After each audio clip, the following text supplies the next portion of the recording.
Shalom, Call Haloyim, La Yahweh, Ba Hashem Yahweh Shai, Ba Hashem, Rachak Kodash, double honors to the elder apostles of Great Millstone, Ruwell, or of Taz's knowledge.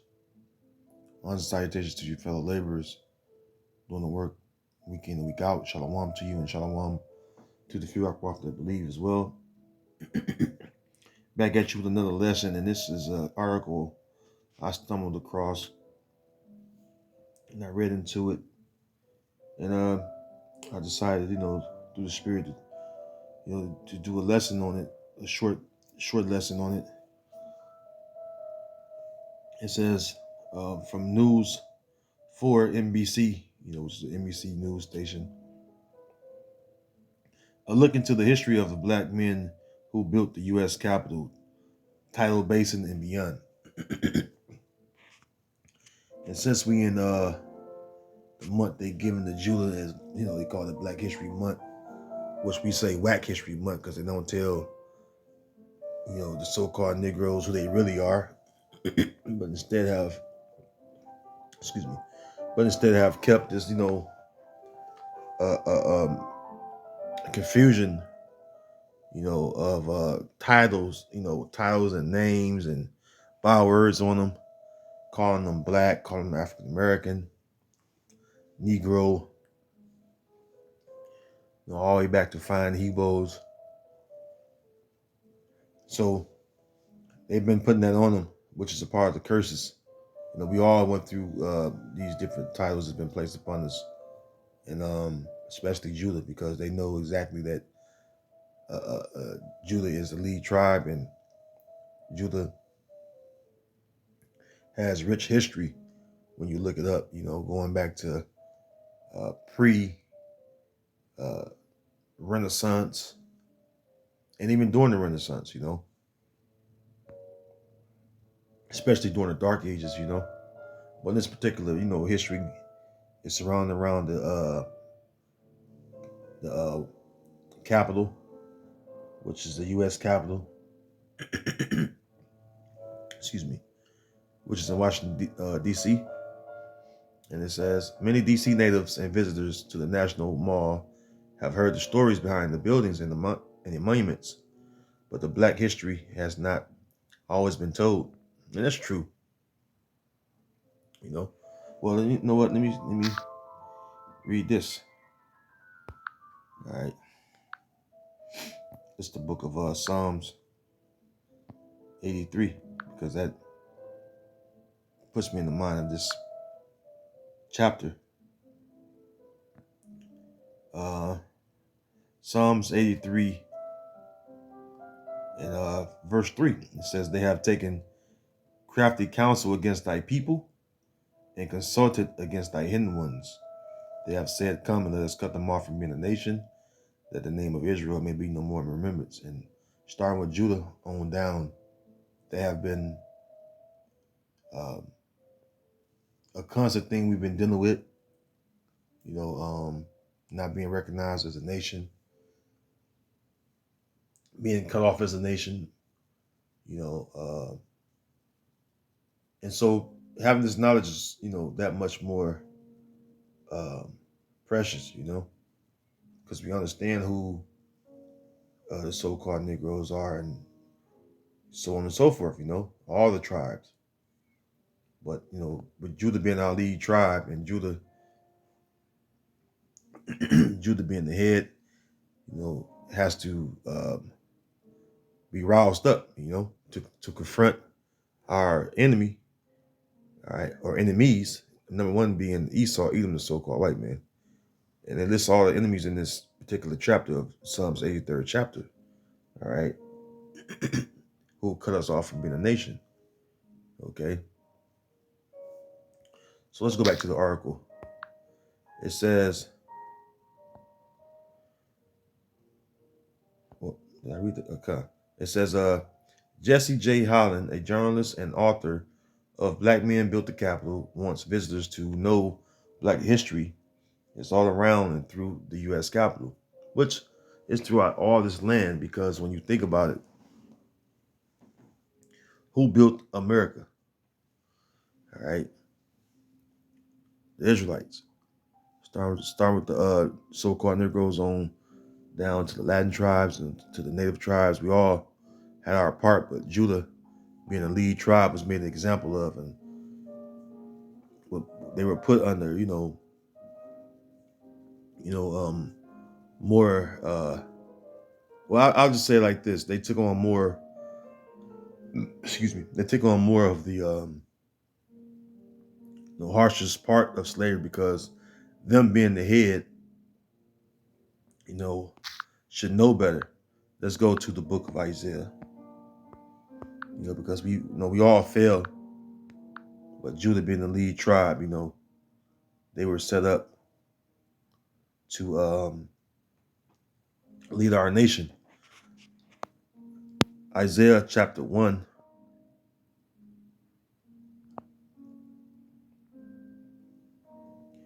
and verse 6. From the sole of the foot even unto the head, there is, well, it's like, let me see.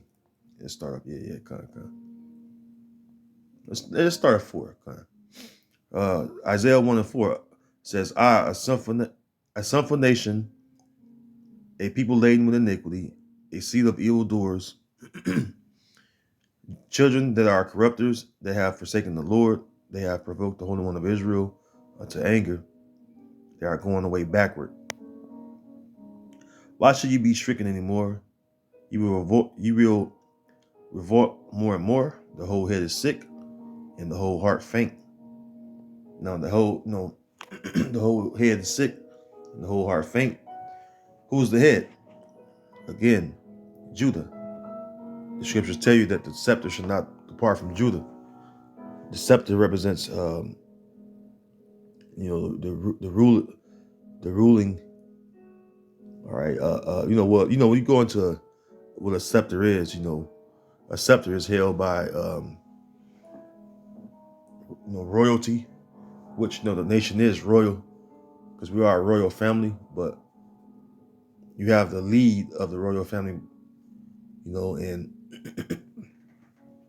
the scepter represents, who has the rule. All right. So Judah was set up to rule over the rest of the tribes because, again, Judah is the leaders. They're the head tribe. And that's just the way the Heavenly Father set things up. All right. It says, verse 6, from the sole of the foot even unto the head, there is no soundness in it but wounds and bruises and petrifying sores. They have not been closed, neither bound up, neither mollified with ointment. So that's the whole nation. All right, we're a nation that's sick, starting with the head, which would be Judah. But the Most High Heavenly Father have given us the healing ointment, if you will, which is just excuse me, which is this knowledge. The knowledge is this knowledge is the healing ointment. Okay, because we get spiritually healed. Are we getting spiritually healed through the scriptures? Okay. Continuing on, it says, especially here on the National Mall, Holland said there is so much African American history that isn't talked about. And again, that's a title. There's no such thing as African American. Okay. That's a made up title, a made up nationality. Okay. It says there's so much African American history, which Judah history, that isn't talked about. It's time to start talking about the real history of the National Mall in Washington, D.C. Standing on the stretch of land, between the U.S. Capitol and the Washington Monument, Holland points a picture of the slave markets that used to occupy, those grounds. He also evokes the slave labor that was used to build the Capitol building itself at a time when skilled labor was hard to find and deemed too expensive to import. Yeah, you know who did the labor? you know, Israelites, starting with Judah. All right. That's why this place is known as Sodom and Egypt. What happened in old Egypt? He was made to do hard labors. Let's get that real quick. He was made to do hard labors. I'm sorry. Excuse me. Bear with me 1 second. Let me grab this. Okay. Exodus 1:13. And the Egyptians made the children of Israel to serve with rigor, and they made their lives bitter with hard bondage, in mortar and in brick, and all manner of service in the field. All their service wherein they made them serve was rigor.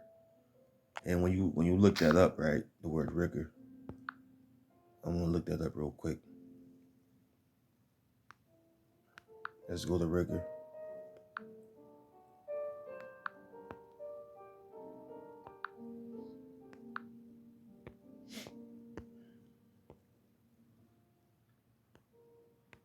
Just want to look at the word rigor.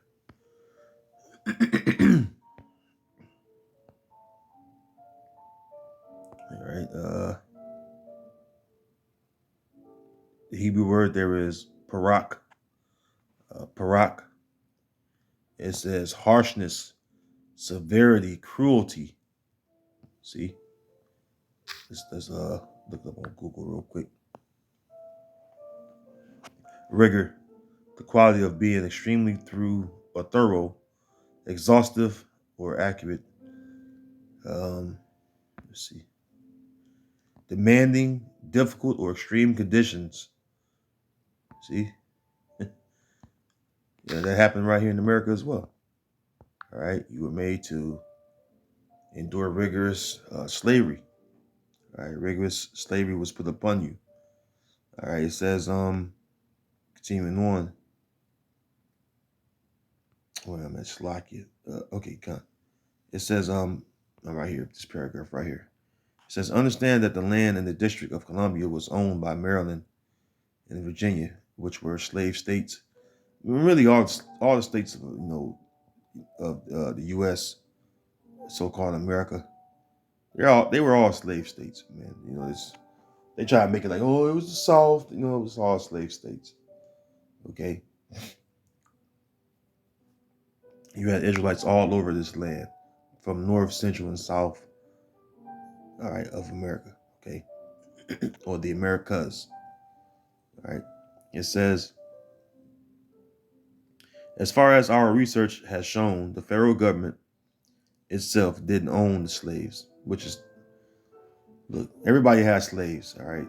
Your so-called presidents on down to the lower politicians, to your mayors, to your average, marshal, U.S. marshal. Everyone has slaves. That was the big commodity. That was the big, let me see, as far as goods, what better goods, to have, outside of having slaves to sow your fields and reap your fields. All right, clean your home. All right, nourish, slave master children. I mean, what have you? All right, farming work, you name it. All right, building, all these buildings you see that are from way back when, that's still around, like the U.S. Capitol building or monument. It says, okay, let's go down here. It says, that entire west front of the Capitol used to be a slave village filled with slaves who were used to construct the Capitol. Holland added. They were used for nearly every stage of construction, from the foundation to the Statue of Freedom that stands atop the dome. Yeah, you know who didn't have freedom? You so-called Negroes and the rest of the tribes. You didn't have freedom, especially you so-called Negroes. Judah, which is Yahweh in the Hebrew. All right? You didn't have no freedom. Still don't have freedom. None of us. Okay? That's a made up, uh, um, fairy tale. Everyone is free. You're not free. All right? It says,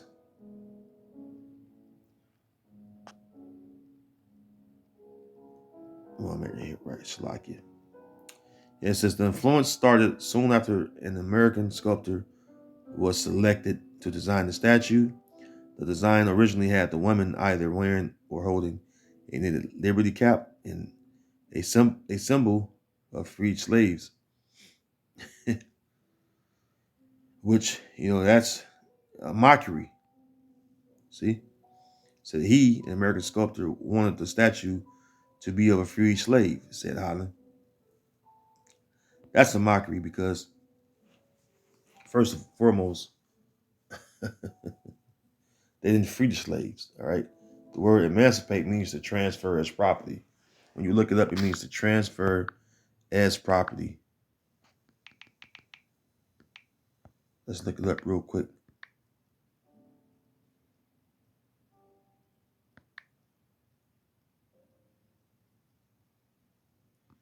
Emancipate.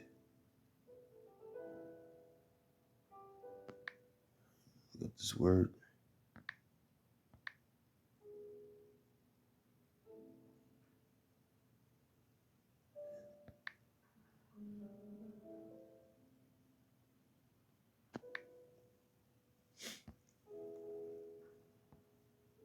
See?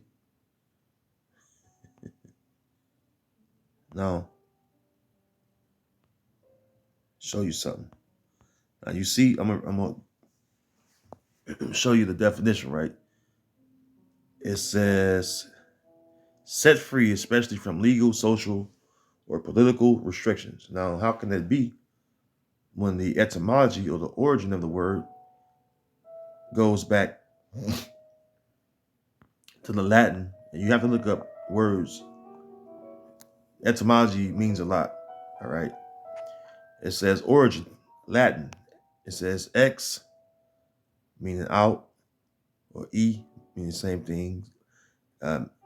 Mancipium, slave. It says emancipare. It says transferred as property. If you're transferred as property, well, where were you transferred to? See? So like I said, you're not free. You were transferred as property. All right, you're still property. That's why Yahweh Shai is known as our Redeemer. Because who's going to really free us? Our Lord Yahweh Shai.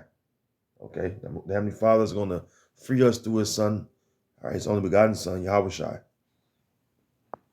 Then we'll be free indeed. All right, the scriptures speak about proclaiming liberty unto the captives. Who the captives are? The captives are the so-called Negro, Latino, Native Americans. All right, clearly. Now let's jump down. I'm going to end it right here.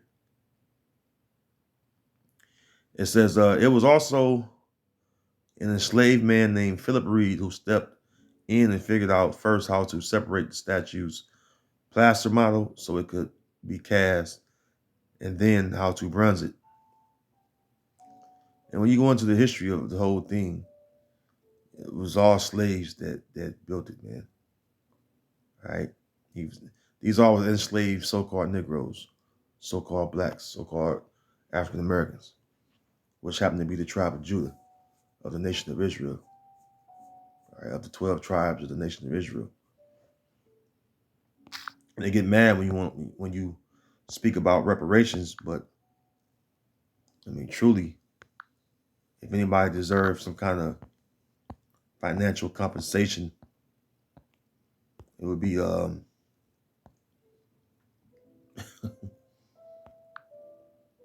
nation of Israel, the 12 tribes of Israel, starting with the so-called Negroes. All right.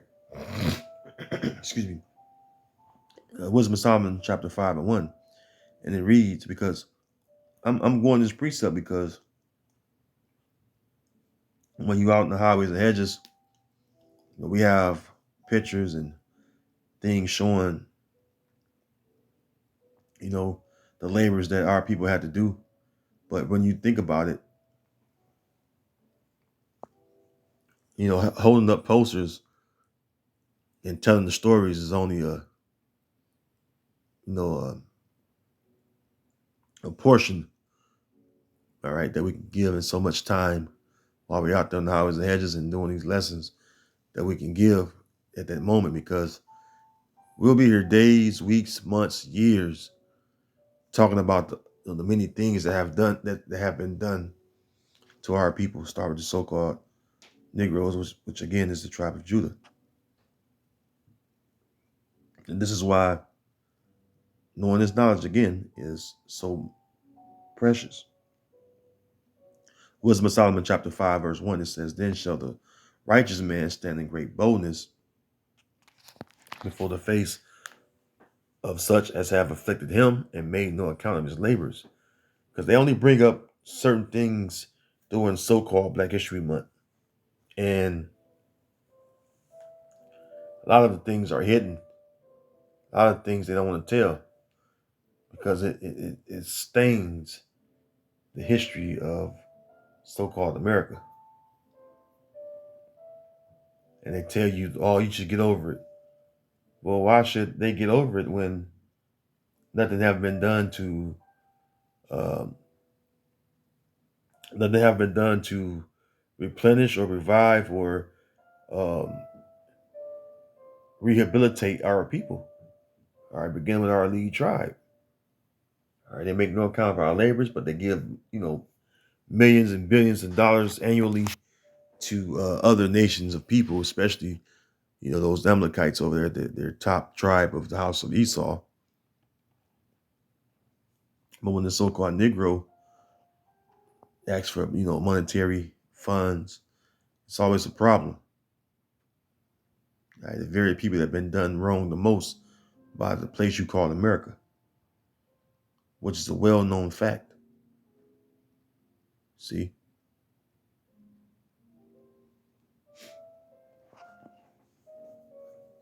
Then shall the righteous man stand in great boldness before the face of such as have afflicted him and made no account of his labors.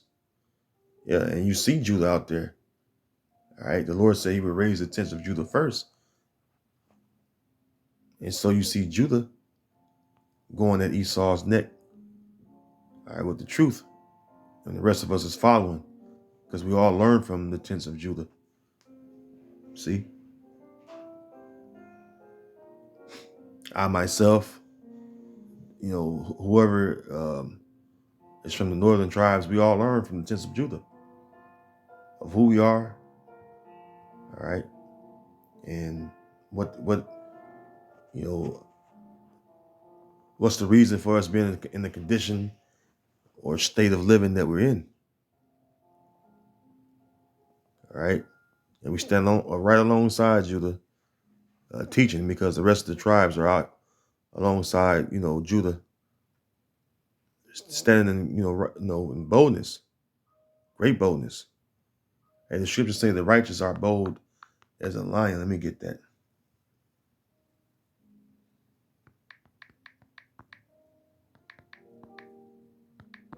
Let me get that real quick.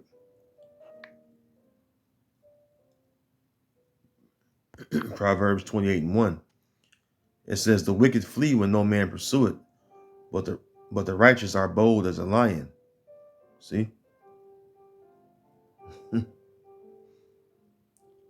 See, that's scary to Esau, because we don't have anything physical to go against Esau, but the very thing that we have is this book you call the Bible, which is a very powerful book, and it cuts Esau because it reveals, the truth about everything that we need to know, especially the so-called Negroes, all right, so-called Latinos, so-called Native American people which we're the true descendants of Abraham, Isaac, and Jacob. The world's best kept hidden secret. And the so-called Negroes in particular, their history is so rich. The tents of Judah, the kingdom of Judah alone, their history is so rich, going back to the Dark Ages and everything. Ancient times, even before that, because they the ones that were fleeing into the interiors of Africa from Roman persecution. All right. They were the ones being Hellenized. All right, even though we all been, Hellenized or Americanized, you would call it today, this time around. But, Judah been through a lot. And then for them to know that Judah, all right, were the ones that got on the slave ship, were put on slave ships, rather, by force and sent, across the oceans to different lands across this earth indiscriminately. And matter of fact, the scriptures speak about that because everywhere Israelites were, they served captivity. This is Isaiah 11 and 12. It says, and he shall set up an ensign for the nations and shall assemble the outcasts of Israel and gather together the dispersed of Judah from the four corners of the earth, because Judah is dispersed throughout the four corners of the earth.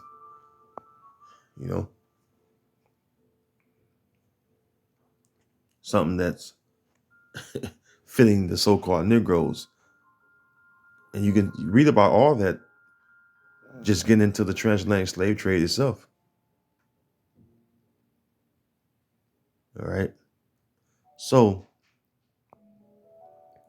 it's a beautiful thing to watch Judah, confront these devils, man.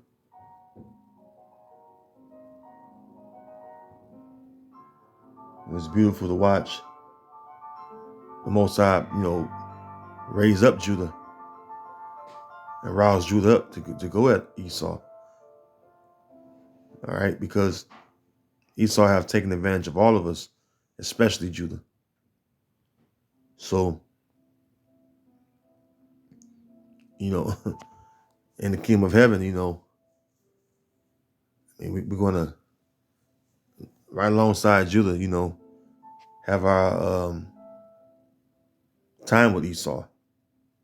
Okay, making them repay or issuing that recompense, issuing double, all right, unto him that he have filled the cup for us, which is, the cup represents slavery. See? The cup represents slavery. And that's the reason why the Most High said that Esau will not go unpunished, because of the violence. Because when you're a slave, man, you know what happens to you when you're a slave? And you beat, you mutilated, just humiliated to, the most lowest degree ever,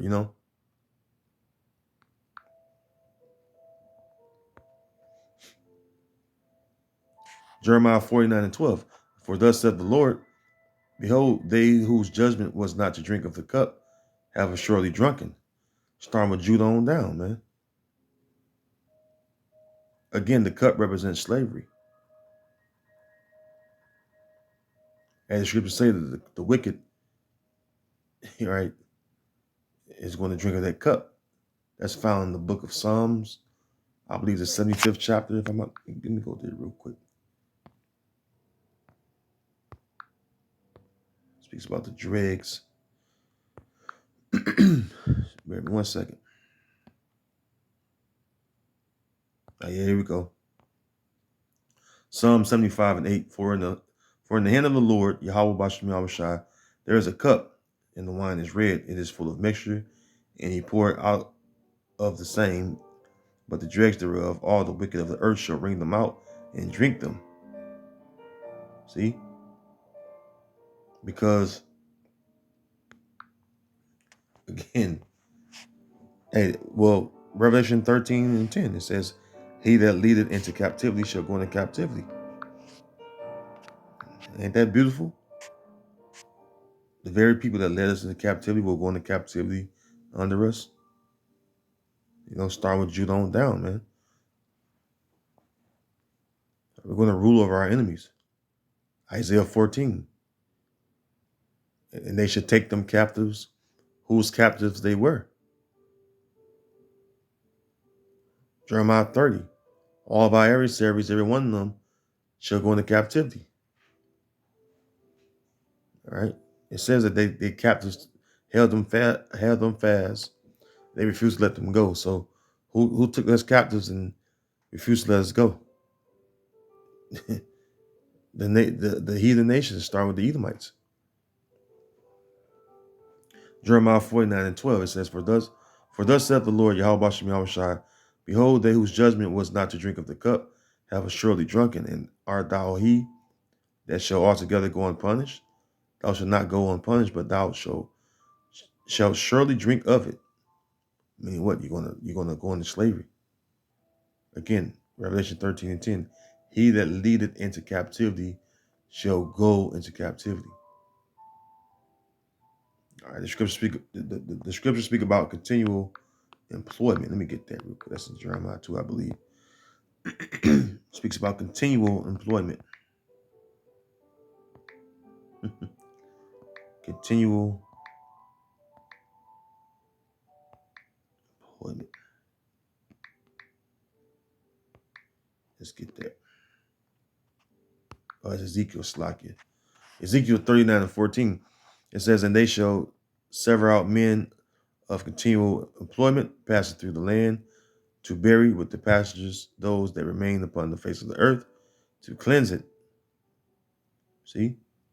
After the end of the 7 months shall they search. So, listen, it's gonna be a lot of work to do in the kingdom of heaven. Edomite gonna be standing around being idle. Edomite's gonna be working very hard, building up the kingdom of heaven, which is for the Israelites. So that's something that we should look forward to. All right. As Israelites, we should look forward to that, because we as a nation built up their kingdom. Start with Judah. We all built up their kingdom, man. We don't get anything for that besides suck it up. Well, that was a long time ago. So in the kingdom of heaven, you know what we're going to say? Suck it up. Suck it up, Esau. So with that, I'm going to say, Lord willing, this video has been edifying. Until the next video, Lord willing, Shalom.